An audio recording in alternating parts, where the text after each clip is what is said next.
One area that was talked about a lot in the run-up to today's spending review was policing. I know there will be some more money available for core policing, at least 1.7% more on average. Let's talk to the Conservative Police and Crime Commissioner for Sussex, Katy Bourne, to get her reaction. Katy, what did you make of what was announced today? Well, quite frankly, it's worse than I anticipated. I mean, don't get me wrong, I welcome any increase in police funding as long as it means there's an increase in the government's contribution. But this clearly isn't.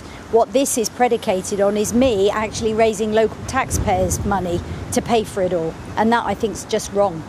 What will it mean practically for policing in Sussex going forward? Well, at the moment, we won't know what the final settlement will be until Christmas time, because it all goes into one big pot and then the Home Office top slice loads of that off before they pass it down. But what I can tell people is we are going to have less, and they're expecting us to do even more with it. They still want us to, implement 13,000 police officers, although we're only going to get 43 in Sussex, so it's not huge. And they want us to halve knife crime and halve violence against women and girls. But it is going to mean a cut, and we've still got £5 million worth of efficiency savings to find too.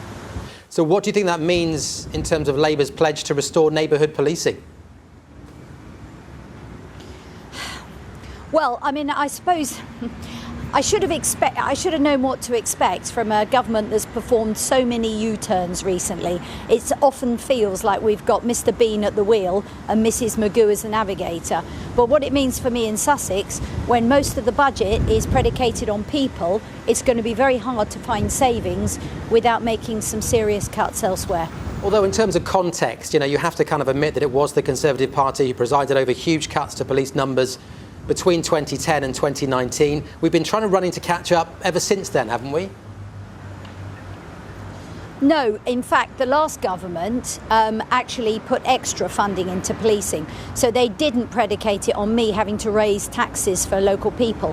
I have raised them recently because we got even extra officers on top of that, which is why we are now at 3,226 officers. And I want to maintain that, and we have to maintain that number if we're going to keep our funding for those officers.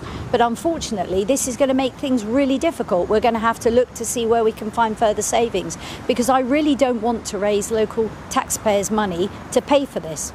OK, Katy, we have to leave it there, but thank you very much for talking to us on the programme. Thank you.